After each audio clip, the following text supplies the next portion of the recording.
ये कहानी है एक ऐसे गैंगस्टर की जो कि एक दिन एक हाई स्कूल स्टूडेंट की बॉडी में चला जाता है, जिसके बाद उसे स्कूल में बुलीज का सामना करना पड़ता है और साथ ही उसे एक ऐसी चीज पता चलती है जिससे आज तक वो अनजान था और इससे उसकी पूरी जिंदगी पलट जाती है। दोस्तों, ये कोरियन ड्रामा काफी मजेदार और एक्शन कॉमेडी से भरा है। इस वीडियो को एंड तक जरूर देखिएगा, आपको जरूर मजा आएगा। तो कहानी की शुरुआत होती है एक गैंगस्टर बॉस जांग से, जिसकी जिंदगी एकदम बेहतरीन गुजर रही थी।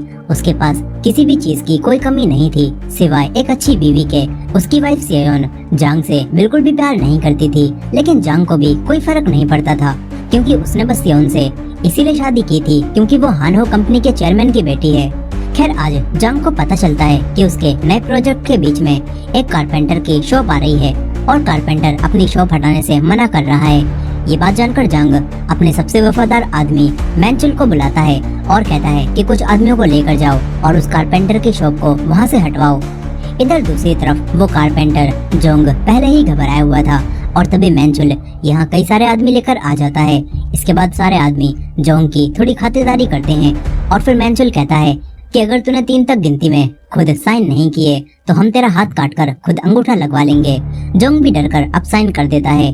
वहीं रात में जब जांग आराम से खाना खा रहा था तो तभी यहाँ पर यांग नाम का एक और आदमी आ जाता है जो कि किसी भी हाल में जांग से आगे निकलना चाहता था। यहाँ पर जांग यांग की थोड़ी बेइज्जती करता है और अपनी बेइज्जती करवाने के बाद यांग यहाँ से निकल लेता है।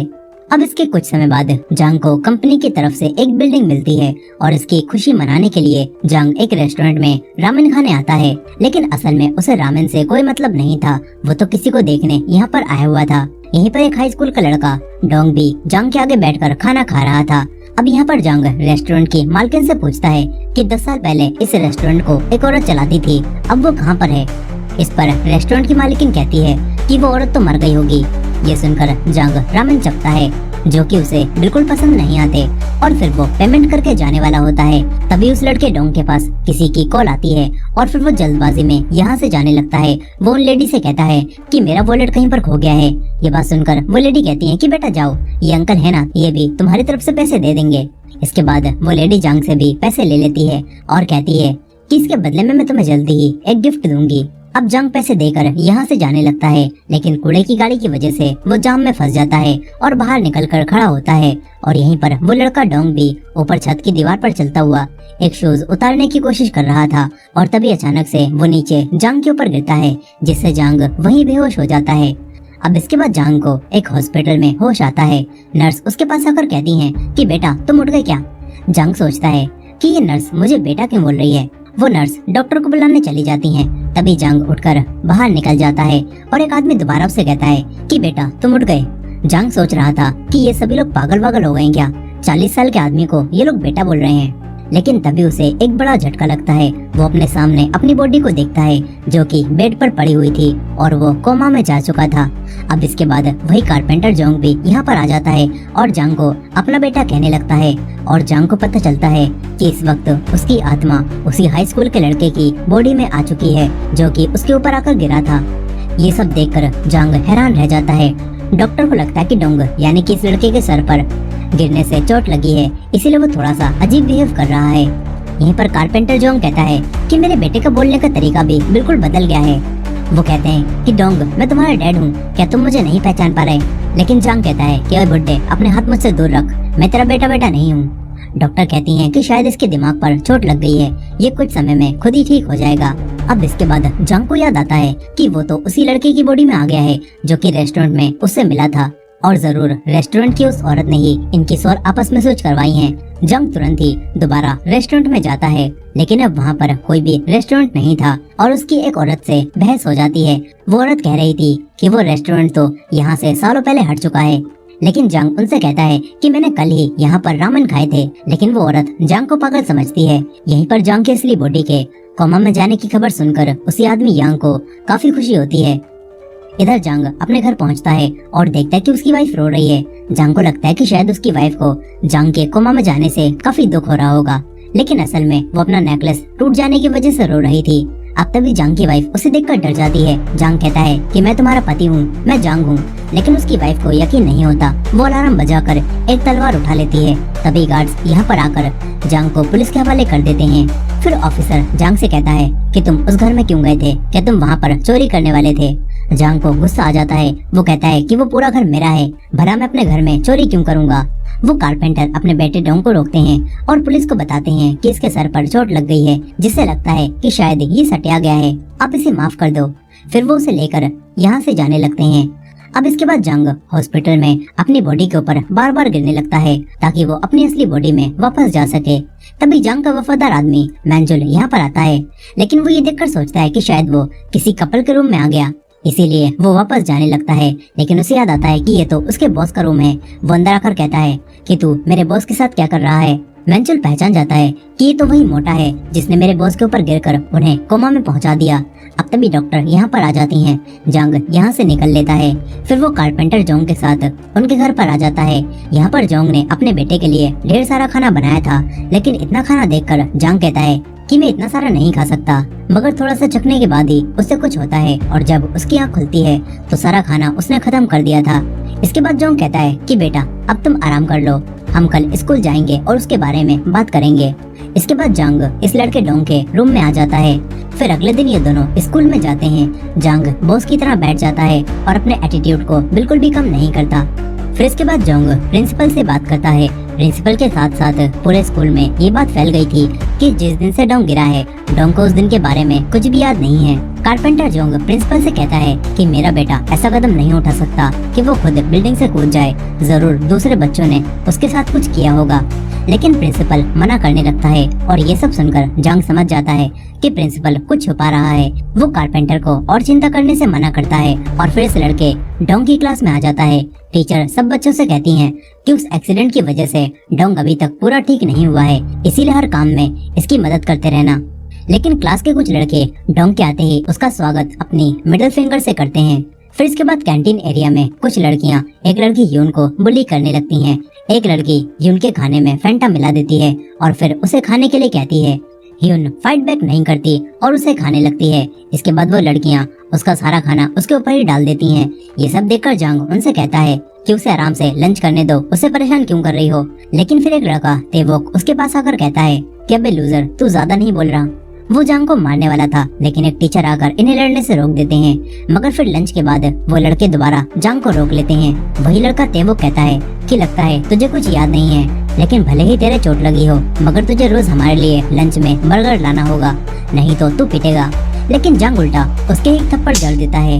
इसके बाद जांग दोबारा उसके एक और मारता है और तीसरे में वो लड़का तेवोक भी डरने लगता है। फिर जांग कहता है कि मुझे एक बात बता, इस लड़के डोंग ने यानी कि मैंने तेरे साथ कुछ किया था क्या, जो तू इसे यानी कि मुझे बुली कर रहा है, या फिर ये यानी कि मैं बस एक आसान टारगेट था। ये बात सुनकर तेवोक कहता है कि मोटे, तू बहुत आसान टारगेट था, इसीलिए हम तुझे बुली करते थे। ये सुनकर जांग उसके एक और थप्पड़ जड़ता है और फिर उसके दोस्तों को भी मारकर जाने लगता है। तभी उसे एक और लड़का किमजे देखता है, जो कि इनसे डरकर इनके लिए खाने का सामान लाया था। लेकिन क्योंकि अब उसने इन बुलीज को पीटते हुए देख लिया था, इसीलिए ये लोग उसे बाथरूम में ले जाकर उसे पीटने लगते हैं और कहते हैं कि अगर तूने ये बात किसी को भी बताने की कोशिश की तो तेरी खैर नहीं। ये लोग किमजे की पैंट उतारकर उसकी वीडियो बनाने वाले थे ताकि बाद में किमजे को ब्लैकमेल किया जा सके। तभी पीछे से जांग बाहर निकलता है और जांग इन सभी को अपने पेट की शक्ति से जमीन पर गिरा देता है।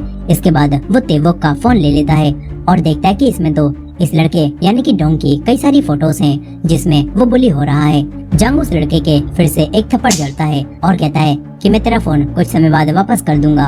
अब इसके बाद वो घर आकर फोन को चेक करता है और जांग को इसमें एक वीडियो मिलती है जिससे उसे पता चलता है कि ये सारे लड़के मिलकर उस दिन डोंग को बुली कर रहे थे। उन्होंने उसी लड़की यून का जूता एंटीना पर लटका दिया था और डोंग को दीवार पर चलते हुए उसे उतारने के लिए कहा था, और यही चीज करते हुए ये लड़का डोंग जांग के ऊपर गिर गया था। जांग को अब सब कुछ पता चल चुका था कि इस लड़के डोंग के साथ क्या हुआ था। वहीं पर तेवोक का बॉस अब उसे और उसके दोस्तों को मारने लगता है क्योंकि तेवोक ने अपने फोन से वो वीडियो डिलीट नहीं की थी। और तभी जांग यहाँ पर आकर उस लड़के को धमकाते हुए कहता है कि मैंने उस वीडियो की एक कॉपी बना ली है, इसीलिए अब मुझसे दूर रहना, नहीं तो तुम्हारे लिए अच्छा नहीं होगा। ये बोलकर जांग उसी लड़के किमजे के साथ जाने लगता है। वहीं दूसरी तरफ जांग की वाइफ अपने पति के कोमा में जाने का फायदा उठा रही थी। तभी यांग इन दोनों के सामने आ जाता है। यांग इन दोनों से कहता है कि मैंने तुम्हारी फोटोज ले ली हैं जिसमें तुम दोनों साथ थे और अब मैं ये फोटोज चेयरमैन हान को भेजने वाला हूँ। जांग की वाइफ कहती है कि डायरेक्ट मुद्दे पर आ, आखिर तू क्या चाहता है। इधर दूसरी तरफ जांग अब दोबारा हॉस्पिटल में अपनी बॉडी के पास आ जाता है जहां उसका वफादार आदमी मैनचुल उसके पास बैठा हुआ था। वो दोबारा जांग को देखकर कहता है कि अबे मोटे, मैंने तुझसे कहा था ना दोबारा मेरे बॉस के आसपास भी मत भटकियो। जांग ये सुनकर उसके अखरोट चटकाता है और फिर उसे बताने लगता है कि मैं ही तेरा बॉस हूँ। वो मैनचुल को कई सारी बातें बताता है जो कि सिर्फ जांग को पता हो सकती थी। इससे अब मैनचुल को भी यकीन आ जाता है कि ये मोटा ही उसका बॉस है। फिर अपनी भूख मिटाते हुए जांग मैनचुल से पूछता है कि आखिर तुम मेरी बॉडी के आसपास क्यों थे। इस पर मैनचुल बताता है कि एक रूमर फैली हुई है कि वो आदमी यांग आपको हॉस्पिटल में मरवाना चाहता है, इसीलिए मैं आपकी बॉडी की रक्षा कर रहा था।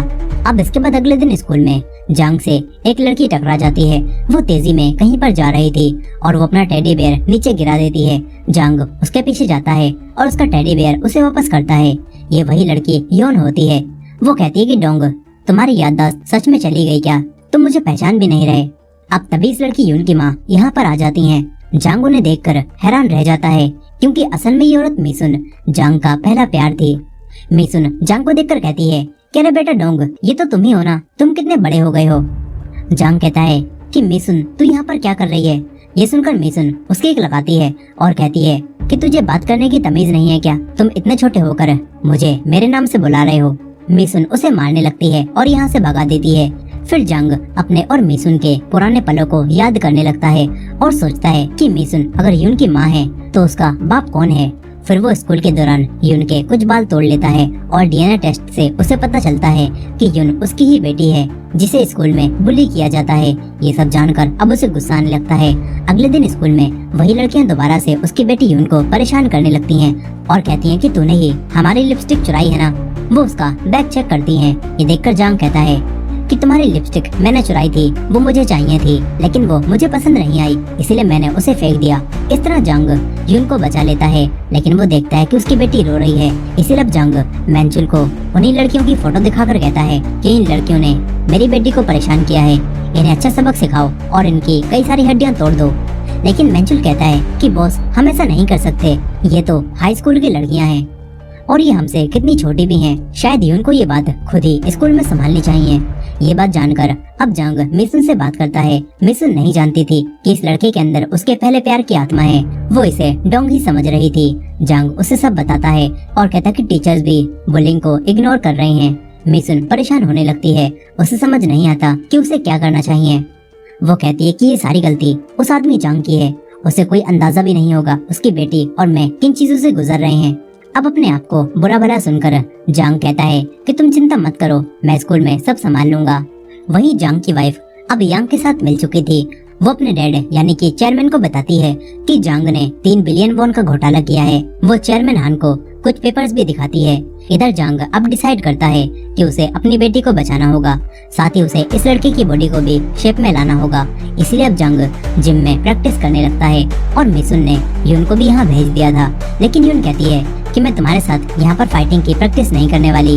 वो जाने लगती है मगर मैनचुल इनका नया टीचर बनकर उसे रोक लेता है और फिर इन दोनों को फाइटिंग की ट्रेनिंग देने लगता है।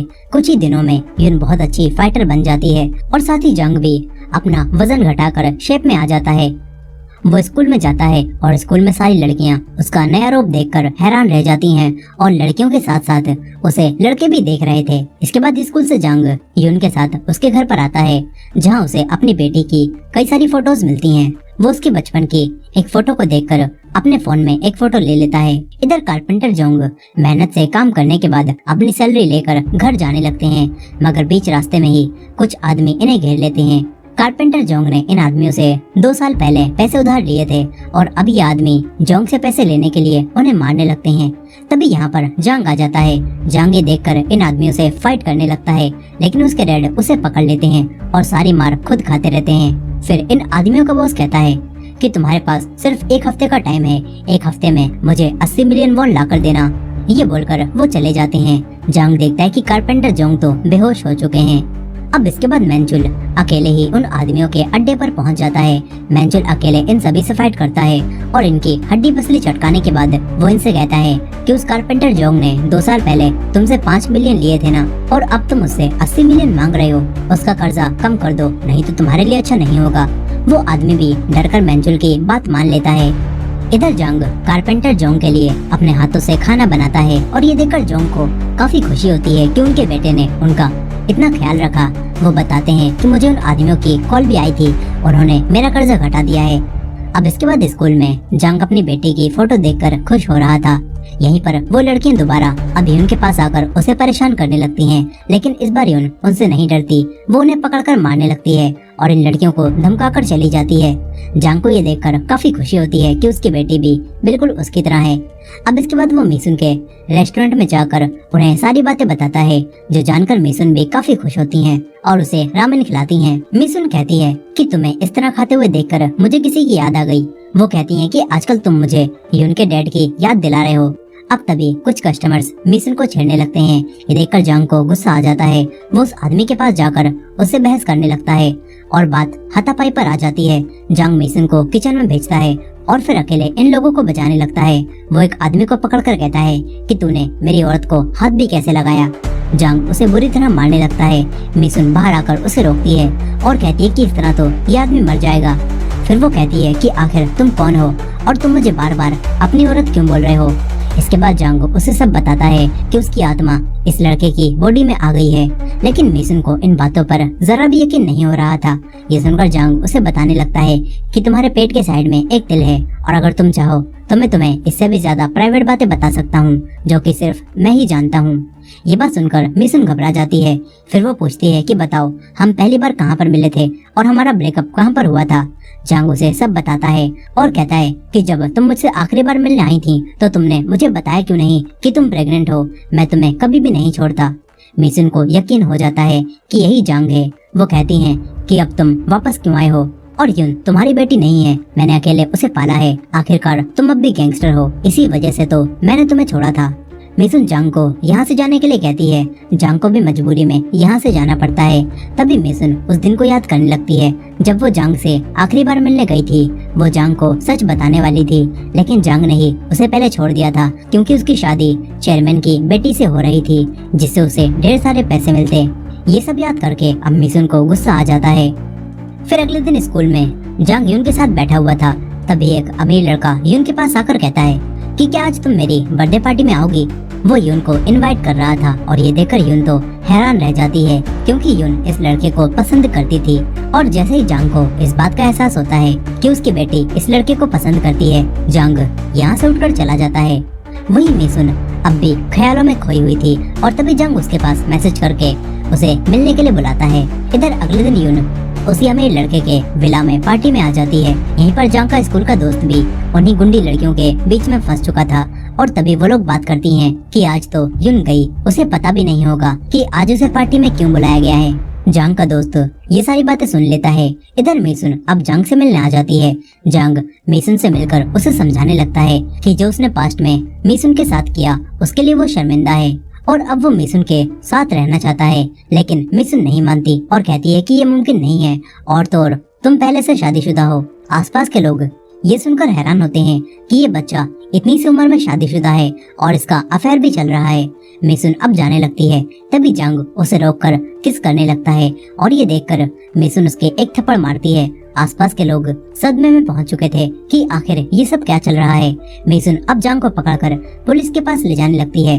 जंग उससे माफी मांगता है। तभी उसके पास उसके स्कूल के दोस्त की कॉल आती है, जो कि बताता है कि शायद आज यून खतरे में है। और ये बात जानकर जंग अब कार चलाते हुए यून की क्लास की उन्हीं लड़कियों से लोकेशन पूछता हुआ पार्टी में जाने लगता है। इधर वो अमीर लड़का यून को जबरदस्ती ड्रिंक पीने के लिए कहता है। यून नहीं मानती और तभी वो अपना असली रूप दिखाता है और कहता है कि मैंने तुम्हें ऐसी पार्टी में ऐसे ही नहीं बुलाया। वो यून के ऊपर ड्रिंक डाल देता है कुछ समय बाद जंग भी यहाँ पहुँच जाता है। वो बाहर खड़े हुए गार्ड्स को मारता है और फिर अंदर आकर यून को ढूंढने लगता है। कुछ लड़के यून को छेड़ रहे थे।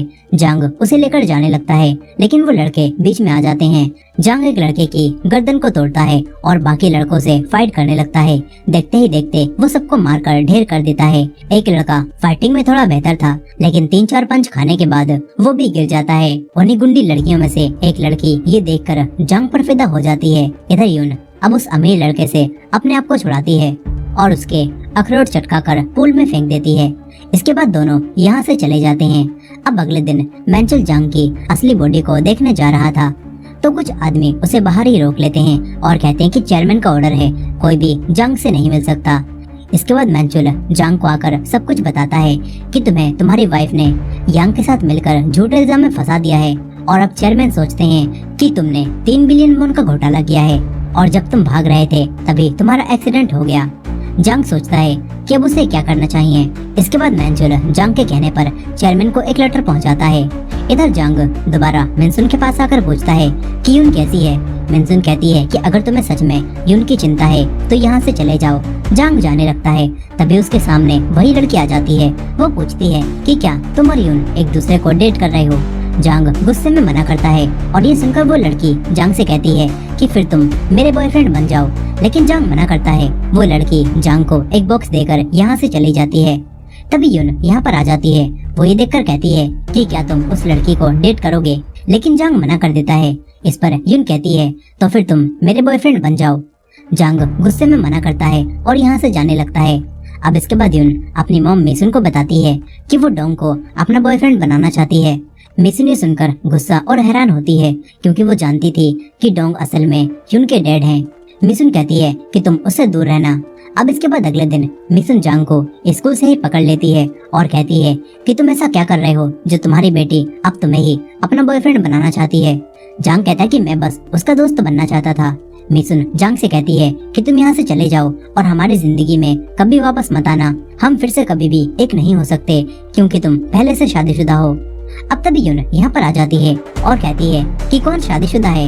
यहाँ बिना सोचे समझे जंग यून से कहता है कि मैं तुम्हारी माँ को पसंद करता हूँ। यून ये सुनकर हैरान रह जाती है। उसे लगता है कि उसकी माँ ने उससे उसका प्यार छीन लिया। यून गुस्सा होकर यहाँ से भाग जाती है। मिसुन अब जंग पर गुस्सा होने लगती है और कहती है कि तुमने वो बात क्यों कही। इधर यंग गार्ड्स को मारता है और जंग की बॉडी के पास आ जाता है। वो जंग को मारने आया था, लेकिन तभी जंग को होश आ जाता है। वो कहता है कि अंकल आपकी जिप खुली हुई है। उसे होश में देखकर यांग खुद बेहोश हो जाता है। अब इसके बाद जंग डोंग के घर पर आ जाता है और कारपेंटर जोंग को अपना डैड कहने लगता है। यहाँ पर हमें पता चलता है कि उस हाई स्कूल के लड़के डोंग की आत्मा जंग की बॉडी में आ गई है, लेकिन उसके डैड के लिए वो एक आदमी था। वो डरने लगते हैं। डोंग खुद भी रो रहा था। तभी जंग यहाँ पर आ जाता है। वो समझ जाता है कि उसकी बॉडी में अब वही लड़का आ चुका है। डोंग भी सब कुछ समझ जाता है और ये देखकर वो घबराता है। तभी जंग उसके एक मारकर उसे शांत कराता है और फिर जंग कारपेंटर जोंग को सब समझाने लगता है। शुरुआत में उसे बिल्कुल भी यकीन नहीं होता, लेकिन कुछ समय बाद वो समझ जाता है कि ये दोनों सच बोल रहे हैं। अब इसके बाद जंग डोंग से कहता है कि वो लड़के तू यून को पसंद करता है ना, अगर तू मेरी मदद करेगा तो तू उसके करीब हो सकता है। इधर जंग की वाइफ यांग के ऊपर गुस्सा हो रही थी, क्योंकि वो जंग को नहीं मार पाया। यांग कहता है कि चिंता मत करो, मैंने अपने आदमियों को काम पर लगा दिया है, वो जल्दी ही जंग को ढूंढ लेंगे।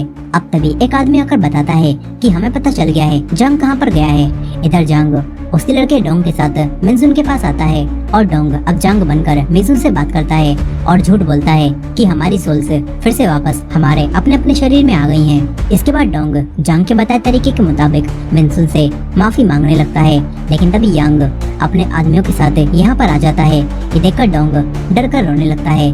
मिसुन भी सब समझ जाती है। अब इसके बाद जंग उन दोनों को किचन में भेजता है और डोंग से मिसुन को अंदर ही रखने के लिए कहता है। इसके बाद जंग इन गुंडों से फाइट करने लगता है। यांग को लगता है कि ये कोई हाई स्कूल का लड़का है, इसलिए यांग उसे सीरियस नहीं लेता, लेकिन जंग देखते ही देखते सारे आदमियों को निपटा देता है। तभी यांग अपने सबसे ताकतवर आदमी को फाइट के लिए भेजता है। जांग और उसके बीच में काफी देर तक फाइट होती रहती है, जिसमें आखिरकार जांग उसे मारने लगता है। लेकिन तभी यांग पीछे से उसके ऊपर हमला करके उसके गले पर चाकू रख लेता है और कहता है कि जांग बाहर आ। लेकिन तभी मिसुन बाहर आती है। वो सिलेंडर को चालू करके लाइटर को हाथ में पकड़ लेती है और कहती है कि अगर तुम 3 तक गिनती में यहाँ से नहीं गए तो मैं आग लगाकर हम सभी को मार दूंगी। यांग काफी डर जाता है और मौके का फायदा उठाकर जांग दोबारा उसे मारने लगता है, लेकिन मिसुन उसे लड़ने से मना करती है। तभी यांग अपने आदमियों के साथ यहाँ से भाग जाता है। जांग अब मिसुन के पास आकर सिलेंडर को बंद करता है और उसके हाथ से लाइटर ले लेता है। मिसुन भी काफी डरी और अंदर से दुखी थी। तभी डोंग भी बाहर आ जाता है। मिसुन अब असली जांग को दूर करके डोंग से बात करने लगती है। वो जांग की बॉडी के सामने वो सारी बातें कहती है जिन्हें इतने सालों से वो अपने दिल में दबा कर बैठी हुई थी। मिसुन उससे कहती है कि मुझे तुम्हारी बहुत याद आती थी और आखिरकार तुम 17 सालों बाद वापस लौट आए हो। मिसुन उसे गले लगा लेती है। जांग भी समझ जाता है कि मिसुन आज भी उससे प्यार करती है।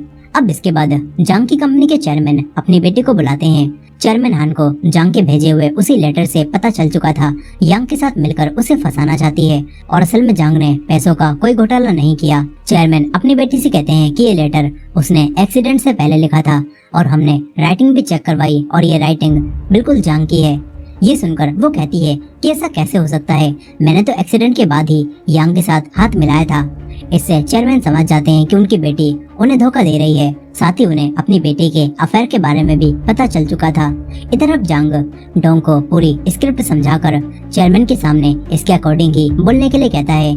इसके बाद वो लड़का डोंग जांग बनकर चेयरमैन के सामने आ जाता है। असली जांग कार में बैठकर रेडियो के जरिए डोंग को सब बता रहा था। अब तभी चेयरमैन अपनी बेटी को अपने पैसों में से 1 भी रुपया देने से मना करने लगते हैं। इससे गुस्से में आकर उनकी बेटी उन्हें बताती है कि जांग की भी एक बेटी है और उसका भी एक औरत के साथ अफेयर चल रहा है।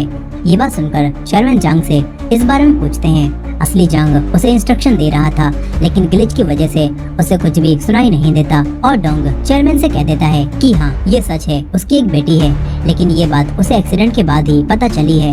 डोंग कहता है कि अगर आप मुझे मेरी फैमिली के साथ रहने की वजह से कंपनी से निकाल कर 1 रुपया भी नहीं दोगे तो तब भी मुझे ये मंजूर है। चेयरमैन भी उसके ऊपर गुस्सा नहीं करते और ये देखकर जांग की वाइफ यहाँ से चली जाती है। अब इसके बाद चेयरमैन जांग से कहते हैं कि तुम जैसा चाहो वैसा कर सकते हो। डोंग अब खुश होकर यहाँ से जाने लगता है। बाहर असली जांग ये देखकर काफी खुश होता है कि डोंग ने सारी बातें संभाल ली, लेकिन अब तभी उसकी वाइफ गुस्से में आती है और इन्हें ठोकने वाली होती है। जांग डोंग को धक्का देकर खुद गाड़ी के सामने आ जाता है, जिससे जांग काफी जख्मी हो जाता है। उसे तुरंत ही हॉस्पिटल ले जाया जाता है, जहाँ मिसुन और यून भी पहुँच जाते हैं। यहाँ पर यून जांग की असली बॉडी को देखकर कहती है कि माँ ये मेरे डैड है ना, आपने इनकी फोटो को मुझसे छुपा कर रखा था, लेकिन मैंने वो फोटो देख ली थी। यहाँ पर असली जांग जो कि डोंग की बॉडी में था वो कहता है कि हाँ मैं तुम्हारा डैड हूँ। यून परेशान होने लगती है और सोचती है कि ये क्या चल रहा है, कहीं मेरी माँ ने सच में मेरे दोस्त से शादी तो नहीं कर ली ना। अब तभी बात करते हुए असली जांग बेहोश हो जाता है और इसके साथ ही जांग की बॉडी में मौजूद डोंग भी बेहोश हो जाता है। फिर कुछ समय बाद जांग को ऑपरेशन रूम में होश आता है, जहां उसके सामने उसी रेस्टोरेंट की मालकिन होती है। इससे जांग समझ जाता है कि सोल्स स्विच करवाने में इसी लेडी का हाथ था। वो लेडी अब जांग को सोने के लिए कहती है। अब इसके बाद कहानी 6 महीने आगे जाती है, जहां डोंग अब अपनी असली बॉडी में वापस आ चुका था। वो हॉस्पिटल से डिस्चार्ज होकर स्कूल आता है तो सारे बच्चे उसकी तारीफ करने लगते हैं, क्योंकि स्कूल के सारे पुलिस ने डोंग के डर की वजह से स्कूल छोड़ दिया था और अब डोंग और यून स्कूल के नए हीरो बन जाते हैं। उसी गैंगस्टर यांग को भी पुलिस ने पकड़ लिया था और असली जांग भी अपनी बॉडी में लौटने के बाद गुंडागर्दी छोड़कर मिसुन के साथ रहने लगा था। साथ ही कारपेंटर जोंग और मैंचुल भी इन्हीं के साथ काम करने लगे थे और इसके साथ ही जांग अपनी बेटी के साथ अच्छा समय बिता रहा था और इसी हैप्पी एंडिंग के साथ ये मूवी यहाँ पर खत्म हो जाती है। दोस्तों आपको ये मूवी कैसी लगी कमेंट करके जरूर बताइएगा और ये वीडियो पसंद आई हो तो वीडियो को लाइक करके हाइप कर दीजिएगा और हमारे चैनल पर नए हैं तो चैनल को सब्सक्राइब भी कर लीजिएगा। मिलते हैं नेक्स्ट वीडियो में।